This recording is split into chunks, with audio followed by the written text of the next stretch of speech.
قلم اور کاغذ پکڑ کر بیٹھ جانا تو بہت آسان ہے، لیکن ایک سوچ، ایک مقصد، ایک کہانی اور کئی الفاظ کاغذ پر بکھیرنا اتنا آسان نہیں۔ پہلے آپ کو سوچنا پڑتا ہے کہ آخر آپ لکھنا کیا چاہتے ہیں اور کیوں لکھنا چاہتے ہیں۔ قلم تو میں نے سنبھال لیا، لیکن اب سوچ رہی ہوں کہ لکھوں کیا؟ دل کا حال؟ نہیں، یہ آسان نہیں ہوتا۔ محبت بھری کہانی؟ نہیں، میں جیسی محبت لکھوں گی وہ کتابوں میں ہی ملے گی۔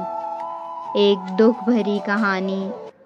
نہیں، میں نہیں چاہتی کہ میری کہانی پڑھ کر کوئی اداس ہو۔ ایک مزاحیہ تحریر؟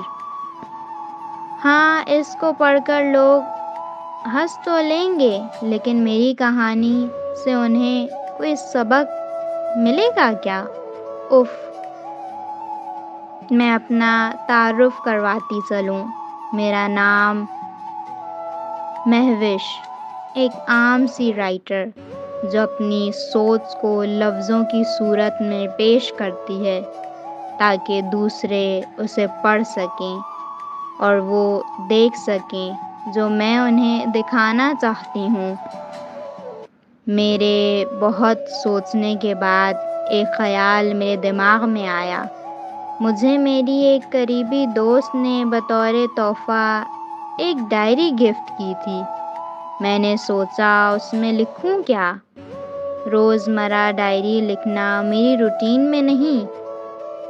اس ڈائری کو بہترین بنانے کے لیے مجھے ایک خیال آیا کہ اسے دوسرے لوگوں کے قیمتی الفاظ سے بھر دوں۔ مجھے یقین ہے چاہے ان کی زندگی سے سیکھے گئے سبق، سوچ، کہانیاں، باتیں اور ہر وہ چیز جو وہ اپنے اندر چھپائے بیٹھے ہیں اور اس کے لیے مجھے کتنی محنت کرنا پڑی، یہ ایک الگ سر درد ہے۔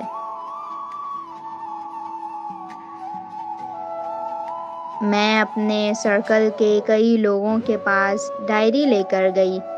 پہلے تو انہیں لگا کہ آٹوگراف مانگ رہی ہوں۔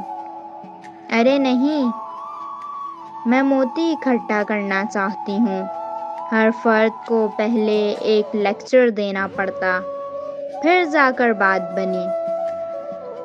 کچھ ایسا لکھنا آپ جس سے دوسروں کو کچھ دیکھنے کو ملے، جو آپ نے سیکھا ہو اور آپ دوسروں کو اس سے بچانا چاہیں۔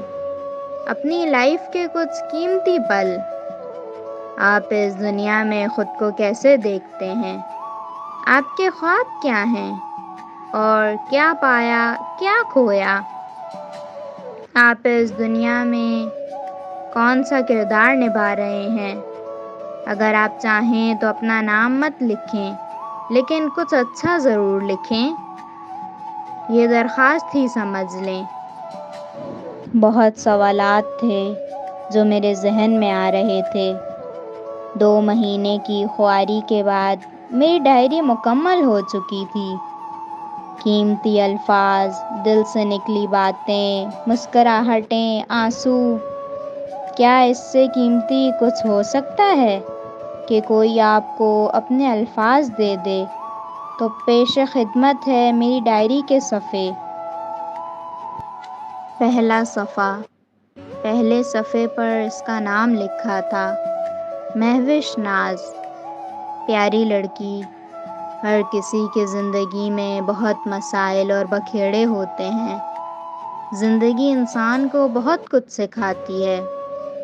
زندگی ایک ایسا راستہ ہے جو آسان نہیں ہے، کہیں سے سیدھا، کہیں سے اکڑا ہوا۔ ہمیں اسی پر چلنا ہوتا ہے۔ کبھی خوشی خوشی چلتے رہتے ہیں، کبھی لڑکھڑا جاتے ہیں تو اداس ہو جاتے ہیں۔ گر جاتے ہیں تو رو پڑتے ہیں، لیکن جو بھی ہو ہمیں اسی راستے پر چلنا ہوتا ہے۔ بس آہستہ آہستہ زندگی ہمیں اس راستے پر چلنا سکھا دیتی ہے۔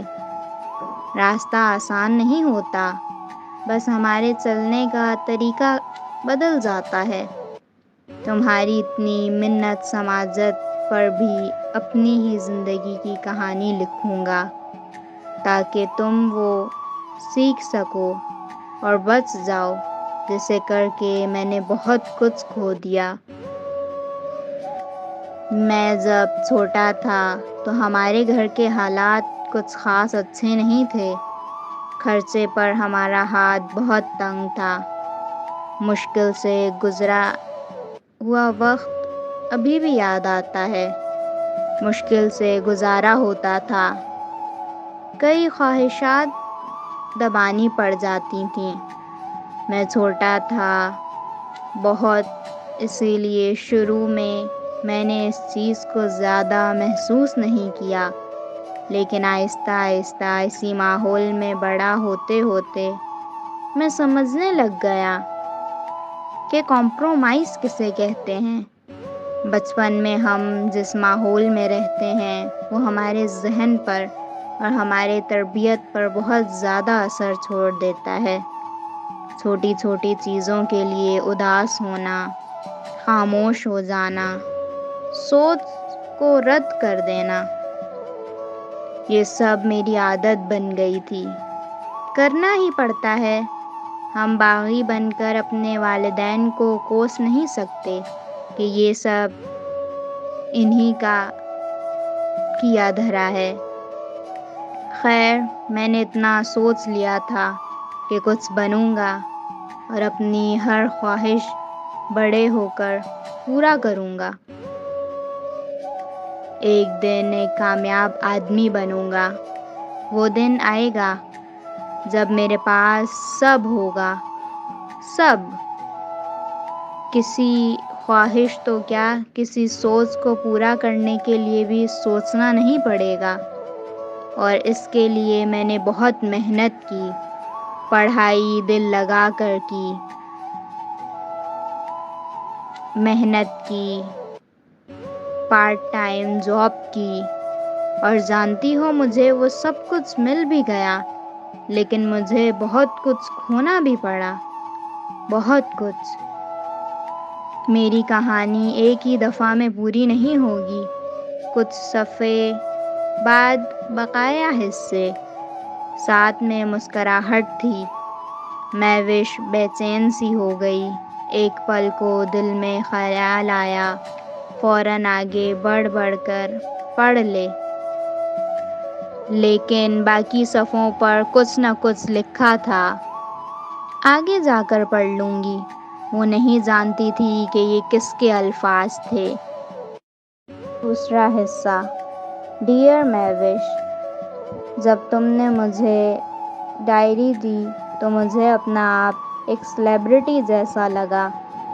میری فین مجھ سے آٹوگراف مانگنے آئی ہے، واہ! لیکن تم بے وقوف لڑکی نے میرا خواب چکنا چور کر دیا۔ ورق تو میں سیاہ کر دوں گا، لیکن مجھے یہ بتاؤ ذرا، یہ کیا لیکچر بازی تم نے شروع کی ہے؟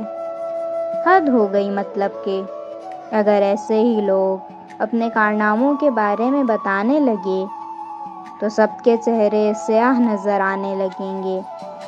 لیکن چلو، اتنی تم نے میری خاطر مدارت کی ہے اور تعریفیں کی ہیں کہ ماشاءاللہ میں بہت اچھا اور حسین ہوں۔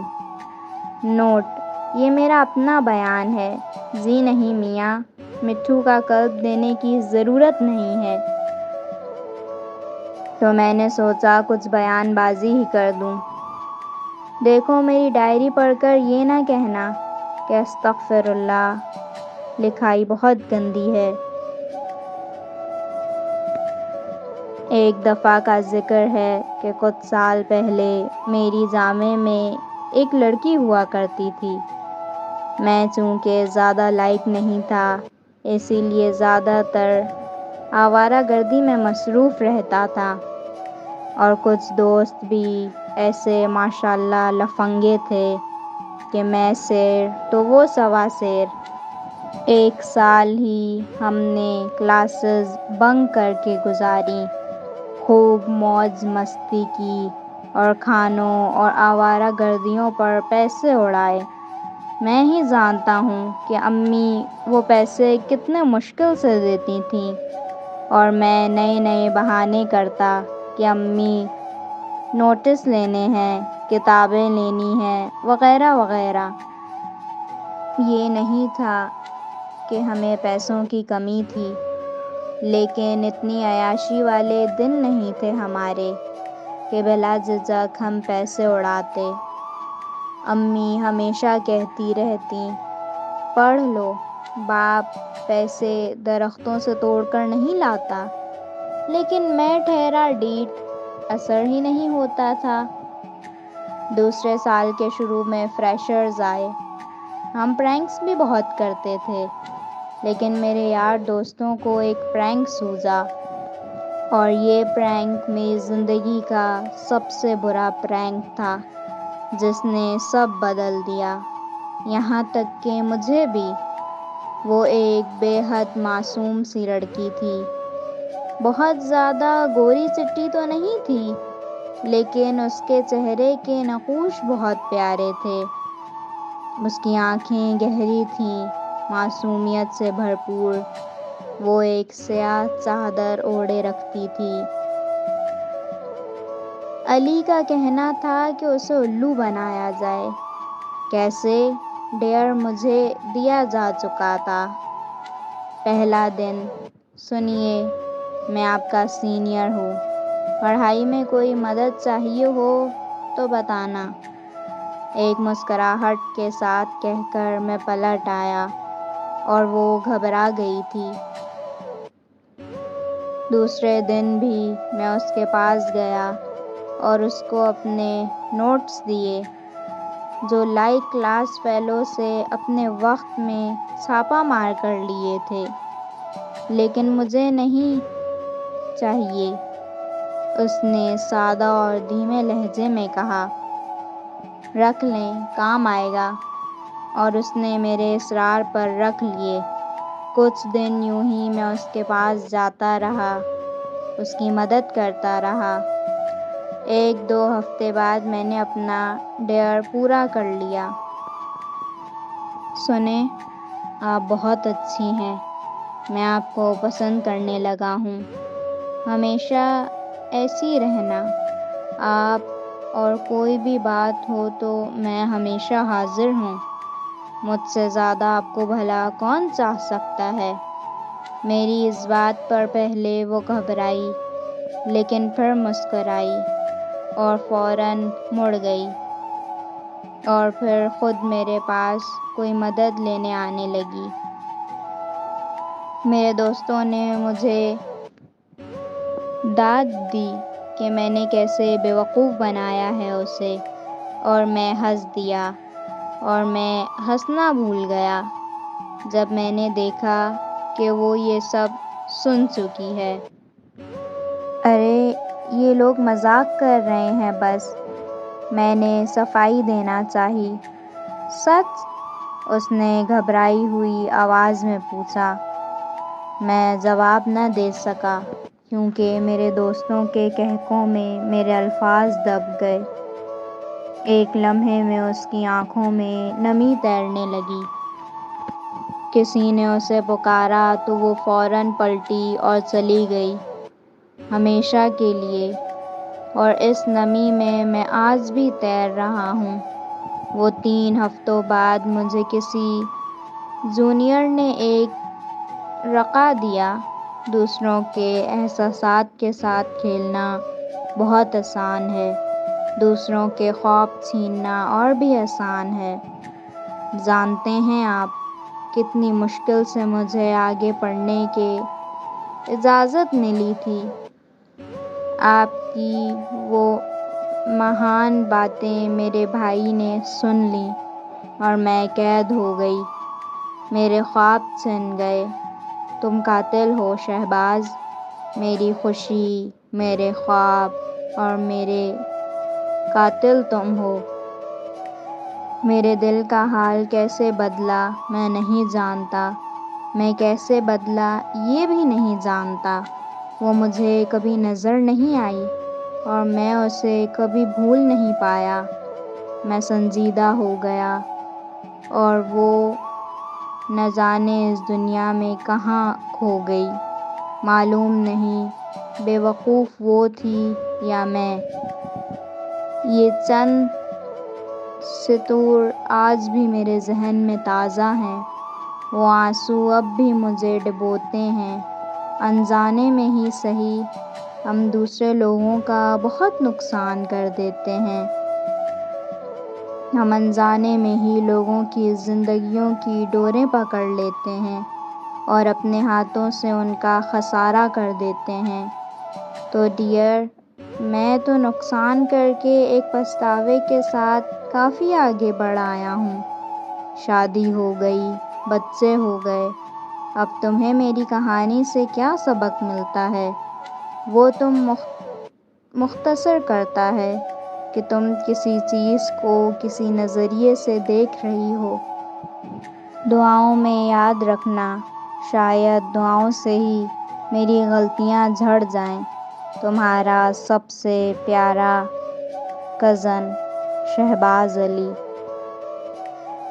اچھا سنو، یہ واقعہ میری بیگم کو نہ بتا دینا، بعد میں کفگیر اور بیلن سے میری دھلائی ہو رہی ہوگی۔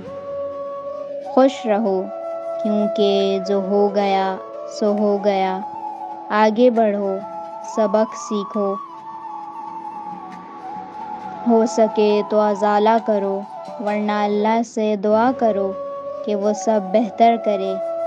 چند صفحے چھوڑ کر لال روشنائی میں الفاظ بکھرے ہوئے تھے، جنہیں دیکھ کر میں وش الرٹ ہو کر بیٹھ گئی۔ بقیہ حصہ۔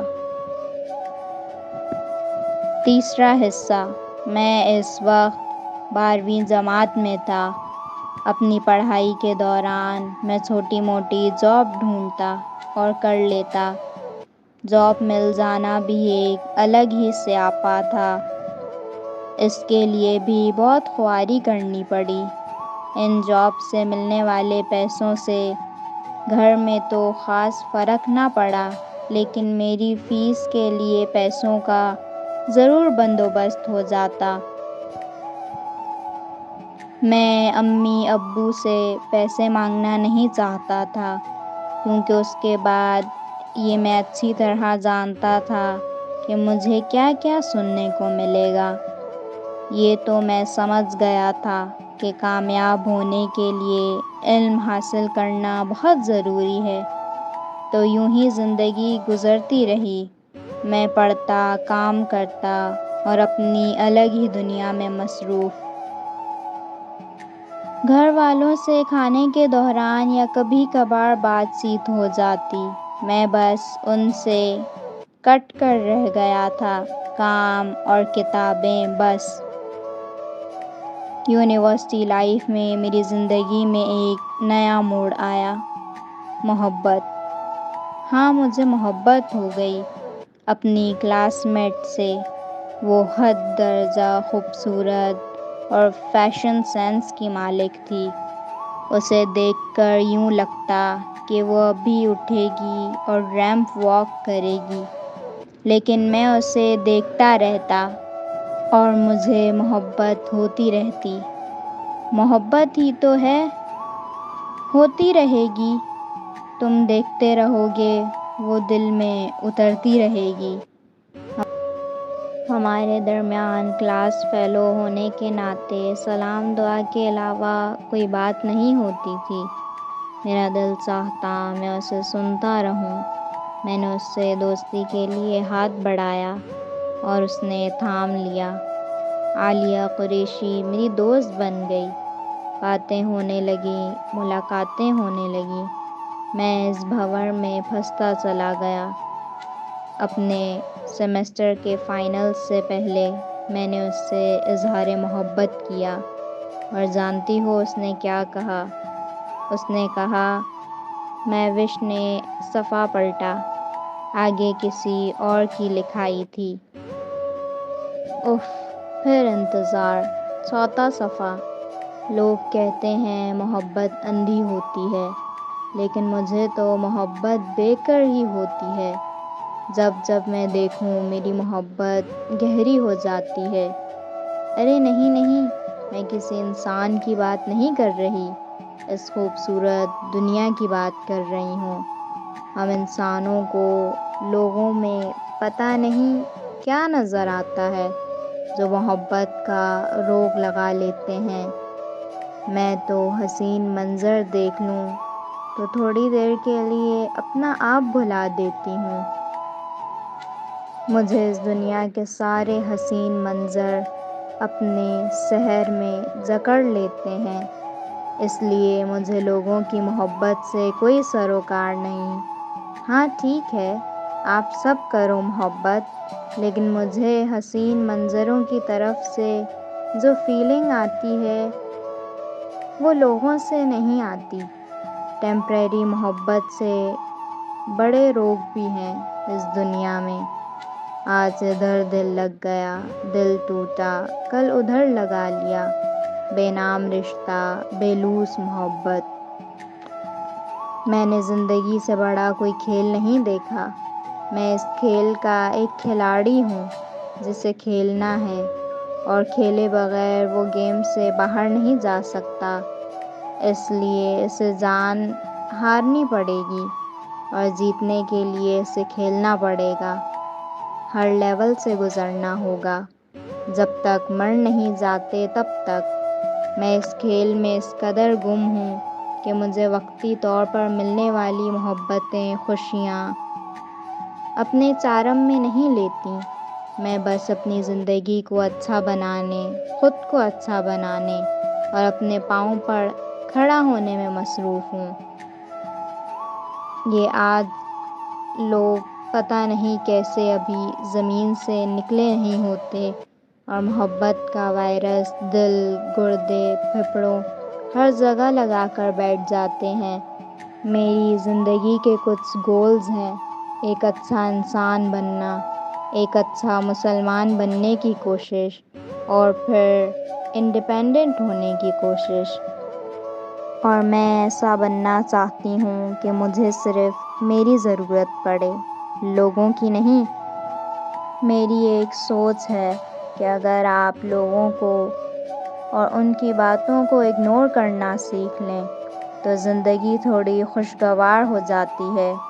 یہ لوگ نا رکاوٹیں ہوتے ہیں آپ کی راہ میں۔ لوگ بھی عجیب کانٹے ہیں جو کپڑوں میں پھنس بھی جاتے ہیں اور چبھ بھی جاتے ہیں۔ ہم یہ سوچنا چھوڑ دیں کہ لوگ کیا کہیں گے، اور یہ سوچنا شروع کر دیں کہ اللہ دیکھ رہا ہے، وہ کیا کہے گا، تو ہماری زندگی کا پاسا پلٹ کر ہی رہ جائے گا۔ اور شاید لوگ پاسا پلٹ نہ جائیں، اس لیے پاسے سنبھال کر بیٹھے ہیں اور روتے دھوتے ہیں۔ ہاں ہاں، یہ طنزیہ تھا۔ اچھا خیر، لیکچر بازی میں تو میں ماہر ہوں۔ تمہاری ڈائری ختم ہو جائے گی۔ آخری بات محبت کے بارے میں کہ مجھے کچھ لوگوں سے محبت ہوتی ہے، لیکن وہ احترام اور عزت والی ہوتی ہے۔ یہ نہیں کہ دیکھا اور پیچھے بالی ووڈ کے گانے بجنے لگے۔ نہیں نہیں، کبھی کسی کی بات یا کوئی حرکت اچھی لگ جانا، کسی سے تھوڑا میچ ہو جانا، یہ سب ہوتا ہے، ہونا بھی چاہیے، لیکن ایک حد میں رہ کر۔ ہماری منزل یہ نہیں ہے۔ اچھا سلوک کرنا، پیار محبت سب ہوتا ہے۔ دوسری والی محبت بھی میں کروں گی، لیکن ایک ہی بار، ایک ہی انسان سے، ایک خاص اور خالص رشتے کے بعد۔ لیکن ان چیزوں کے پیچھے سب چھوڑ کر، سب بھلا کر بھاگا نہیں جاتا۔ مہوش بی بی میاں مٹھو نہیں بن رہی، لیکن میں یہ ضرور کہوں گی کہ کہ مجھے خود پر ناز ہے، مہوش ناز، اور میں چاہتی ہوں تم اور ہر لڑکی اتنی پر اعتماد ہو کہ کوئی بھی راہ چلتا اسے اپنے لفظوں میں پھانس نہ دے سکے۔ سمرین احمد۔